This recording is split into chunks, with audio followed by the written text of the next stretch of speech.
Ladies and gentlemen, let us pause for a moment and look past the headlines, because what we are witnessing today is not simply about China, Venezuela, or even the United States. It is about a deeper struggle, about the world shifting beneath our feet, about the decline of one empire and the rise of another, and about the choices ordinary people must make when the powerful play dangerous games.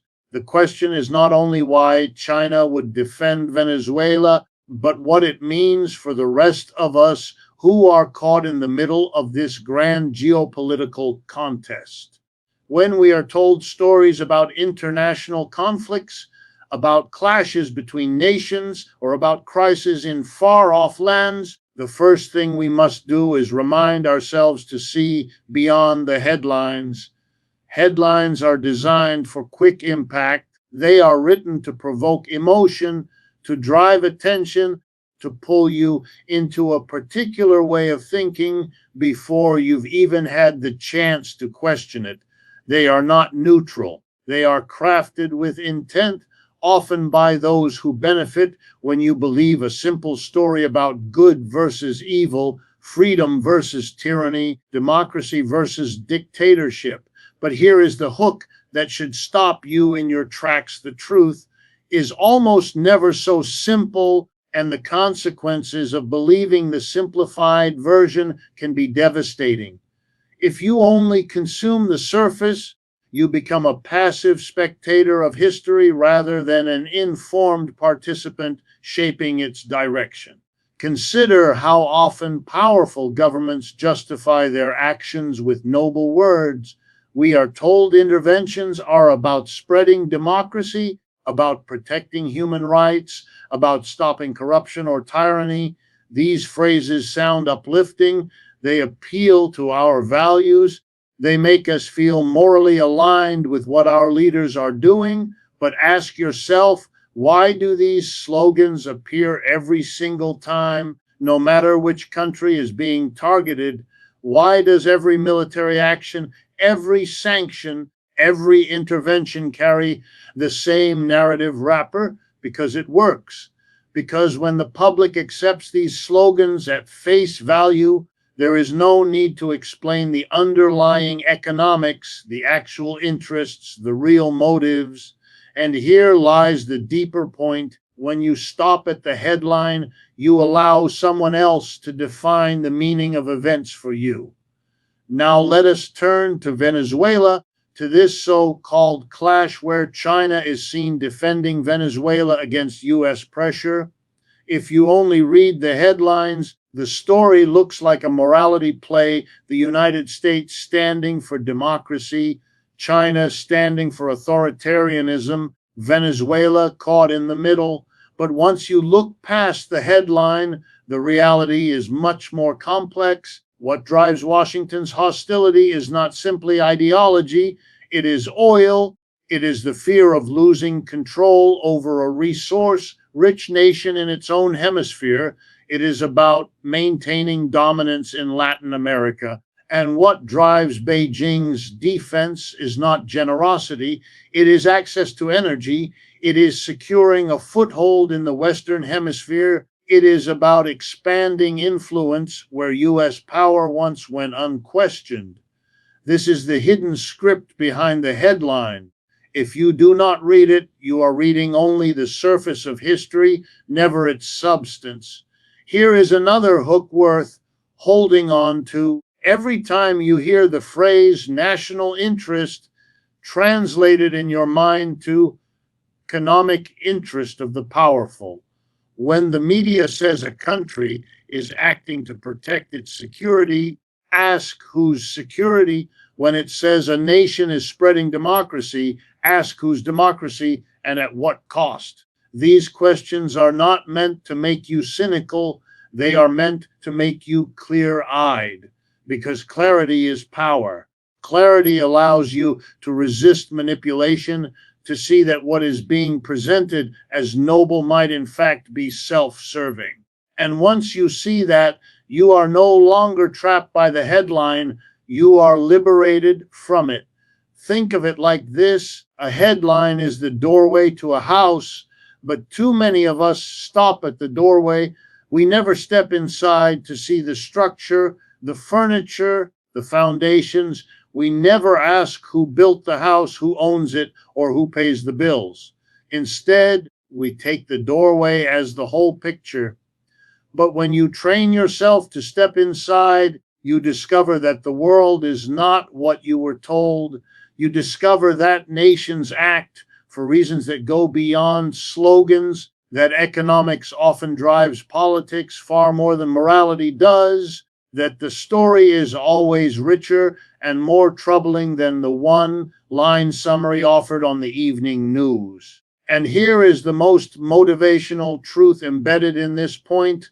When you learn to see beyond the headline, you reclaim your agency. You are no longer the passive consumer of stories.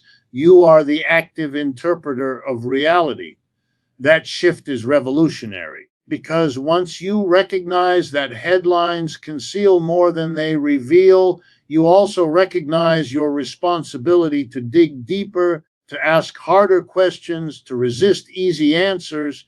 And it is that resistance, that refusal to be lulled by simplistic narratives, that transforms you from a pawn in global struggles into someone who can genuinely shape the conversation. Seeing beyond the headline is not just an intellectual exercise, it is an act of empowerment. The world we live in today is not the same world that existed even 20 years ago, and to pretend otherwise is to blind ourselves to reality. Power is shifting, and that shift is not subtle, it is dramatic, global, and unavoidable.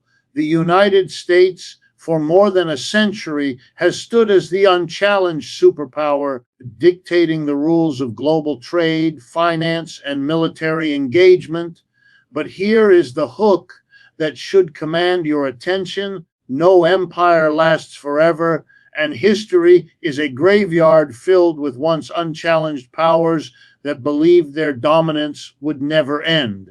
The United States is now experiencing what Britain once experienced, what Rome once experienced, what every empire in history has faced, the slow erosion of its supremacy, not because it chose to surrender it, but because new forces emerge to claim their place. China's rise is not just another country getting stronger.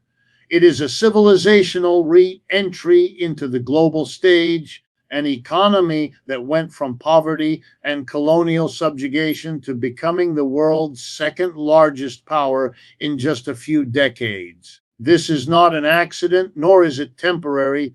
It reflects a shift in the fundamentals of global capitalism. The production of goods, the centers of trade, the hubs of investment, they are no longer concentrated in the United States and Europe. They are moving eastward toward Asia, toward China, toward a new axis of global influence.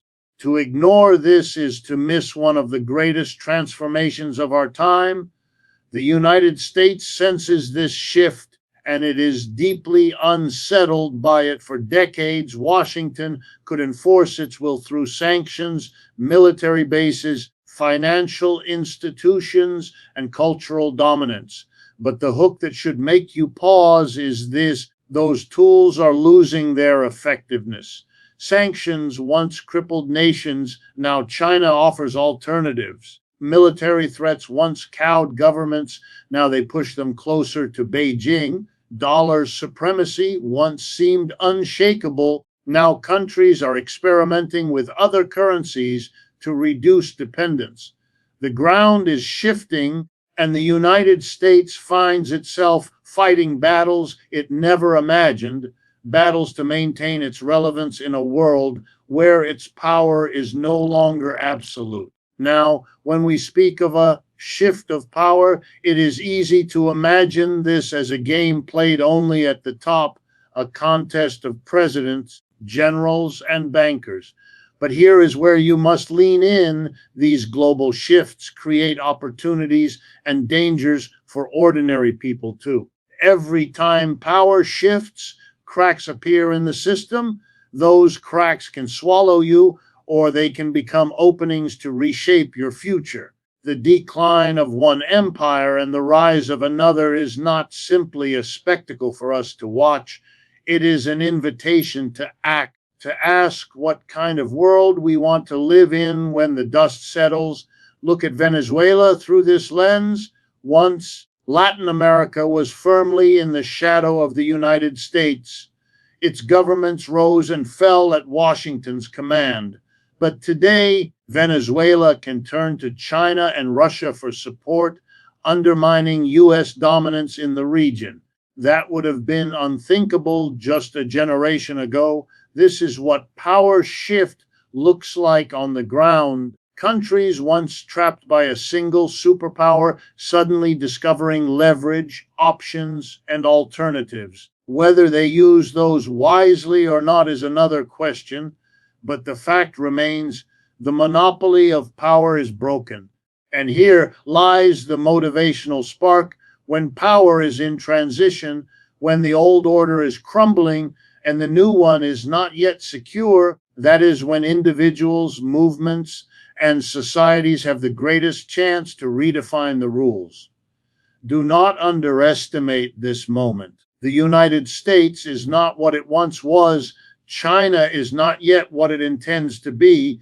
And in that space of uncertainty, history can be written differently.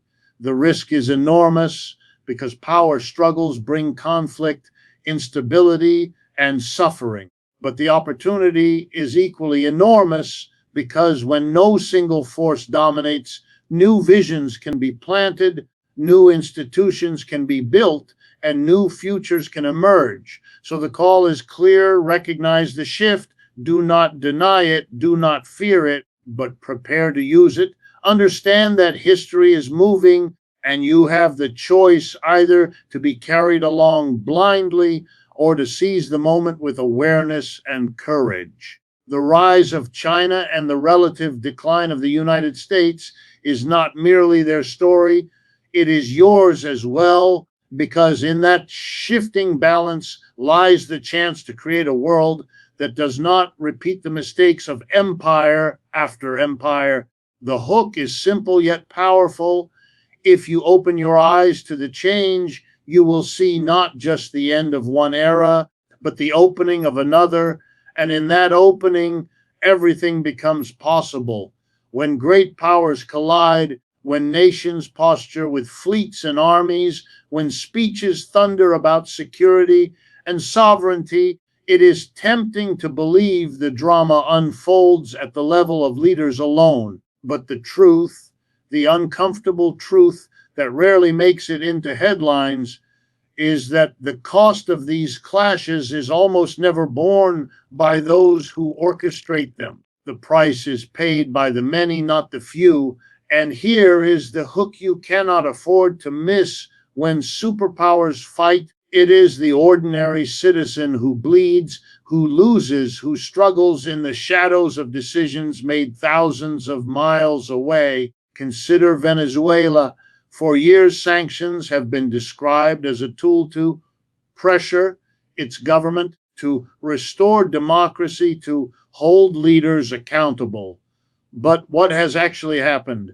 Supermarket shelves empty, medicines vanish, families wait in long lines for basic goods, inflation destroys wages before they are even earned. Who suffers under such conditions? Not the elite who can always find ways around restrictions. It is the worker, the farmer, the mother feeding her children, the student trying to imagine a future. The lofty rhetoric of policymakers translates into hunger for millions. This is what it means when we say ordinary people pay the price. And it is not only Venezuelans. Americans too pay when their government chooses endless confrontation. Every dollar spent on projecting military force into the Caribbean is a dollar not spent on schools, on health care, on rebuilding broken communities. Every trillion sunk into maintaining global dominance is a trillion borrowed from the well. being of future generations. Here is the hook that should disturb you. The average American worker sees their wages stagnate, their costs rise, and their public services crumble, while being told that vast sums must be poured into defense against nations most of them will never visit. They pay for a power struggle whose benefits flow upward, not downward. Think also of the workers in China, the ones whose labor powers the factories that keep the country growing. When Beijing deepens ties with Venezuela to secure oil and resources, it strengthens its hand against US pressure. But when tensions flare, when threats of conflict escalate, it is not party officials who feel the heat. It is those workers who will be asked to sacrifice more in the name of national strength, to endure shortages, to accept restrictions. Once again, the pattern repeats. Elites maneuver, populations absorb the fallout. The deeper lesson here, and the hook that should awaken you, is that the people caught in the middle of these global chess games are far more alike than they are different. The Venezuelan mother struggling with food shortages, the American family drowning in medical bills, the Chinese worker enduring long hours for modest pay. They are united in one truth. They did not choose these confrontations, but they suffer their consequences. And yet they are told to wave flags, to cheer for victories, to accept sacrifices, as if their suffering were noble rather than unnecessary. History offers countless reminders of this pattern. When Rome fought its wars of expansion, it was not the senators who marched barefoot in the mud, it was the peasants. When Britain ruled its empire, it was not the aristocrats who filled the factories choking on soot, it was the working class. And today, in our own time, we see the same script recycled. Leaders craft strategies for dominance, while ordinary people live with the damage those strategies cause. Recognizing this is not cynicism, it is clarity, and clarity is the beginning of empowerment. Here is where the motivational spark ignites. Once you understand that ordinary people always pay the highest price, you can also understand that ordinary people have the most urgent reason to demand a different path. If the costs are ours, then the voice should be ours. If the suffering is ours, then decisions must not remain theirs alone. This awareness is not just analysis, it is a call to responsibility, because the only way to stop being collateral damage in the struggles of empires is to step forward and say, no more. Imagine what would change if workers in every country recognized this shared reality. Imagine if Venezuelans, Americans, Chinese, and countless others refused to be divided by slogans and instead united around the simple truth that their lives should not be gambled away for the profit or pride of the few. That unity would terrify the elites more than any rival nation, because it would shift the balance of power downward to where it belongs. And that is the most important hook of all. When ordinary people see through the illusions, they stop being pawns and start becoming players.